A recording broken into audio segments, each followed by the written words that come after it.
Alors, on voulait parler de la prison de Saint-Gilles, justement, avec vous, mais en se projetant un petit peu vers le futur. On sait qu'il y a donc le complexe pénitentiaire de Harren qui devrait, si tout va bien, être terminé en 2022 et qu'on commencera à partir de ce moment-là à transférer un certain nombre de détenus. Ça va libérer 3 hectares de terrain à terme sur la commune de Saint-Gilles. Qu'est-ce qu'on va faire de ce complexe pénitentiaire, Charles Piquet? D'abord, il est temps de s'en occuper parce qu'on peut quand même déplorer qu'aucun accord ne soit intervenu jusqu'à présent entre la région et le fédéral, alors que le programme de transfert des détenus est maintenant connu, puisque les derniers détenus devraient quitter en 2024 la prison. Nous avons toujours été clairs à ce sujet. Il faut que nous ayons un plan qui soit approuvé et qui soit un plan qui privilégie le logement, un équipement collectif comme une école, une zone de parc. Et donc, il est temps maintenant que le fédéral et la région se mettent autour d'une table pour voir comment ils vont traiter l'avenir de ce site qui est très important, bien sûr, et qui pourrait être demain un quartier aussi, je dirais, exemplaire en matière d'écoquartier. Et donc, on attend maintenant que le fédéral et la région se parlent. Moi, j'avais commandé une étude en 2013, quand j'étais encore ministre, sur l'avenir des prisons. Cette étude est connue, elle peut être la base d'une réflexion, mais aussi et surtout d'un plan directeur pour la prison. Oui, donc ça veut dire qu'on pourrait, à partir de 2024 ou 2025, commencer des travaux, éventuellement des travaux de démolition. Il y a une partie de la prison qui est classée ou qui est en cours de classement. Votre opinion à vous, bourgmestre de Saint-Gilles, on va raser une partie de la prison, on doit faire quoi? Non, l'étude d'intention dont nous disposons montre que l'on pourrait garder la nef centrale de la prison.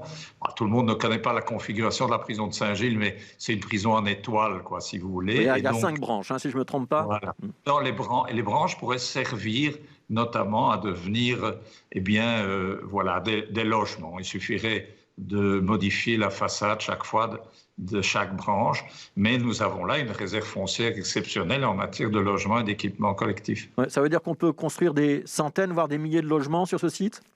Alors, on parle entre 500 et 700 logements sur Saint-Gilles, on parle de 200 à 300 logements sur Forêt. Et donc, vous voyez que c'est quand même une belle réserve. Et puis, il y a une zone de parc qui peut être envisagée. Ouais. Alors, il y a d'autres exemples de par le monde. Il y a l'exemple, par exemple, à Lyon. Il y a aussi une ancienne prison qui a été transformée. Je pense qu'on y a installé une bibliothèque. Là, vous avez évoqué une école. C'est important qu'il y ait aussi des équipements collectifs sur ce site? Ah ben oui, à partir du moment où vous avez un vrai quartier qui se crée avec des habitants en grand nombre, il y a des services à rendre, et puis c'est l'occasion de répondre aussi à certains besoins. Je pense que Saint-Gilles va avoir une des plus grandes crèches de Belgique sous peu, mais par contre, en matière d'école, il y a encore des demandes. Ouais. Qui doit avoir le lead sur ce dossier, Charles Piquet? C'est un dossier d'intérêt communal, d'intérêt régional. Comment ça va se passer, les décisions à venir?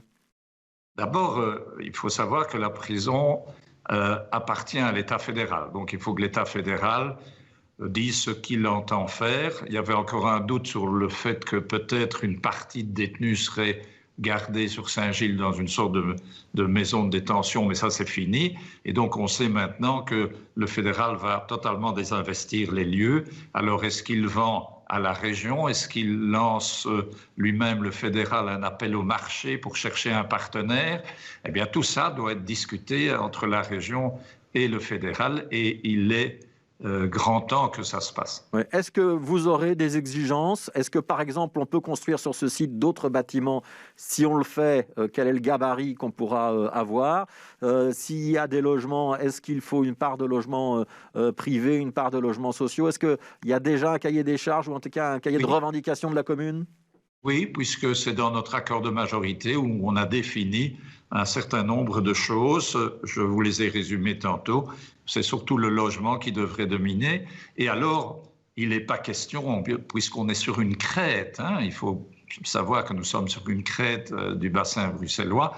Pas question de mettre là, comme il en avait été question il y a quelques années, je me rappelle, l'État fédéral envisageant de construire avec une grande densité et des grands gabarits.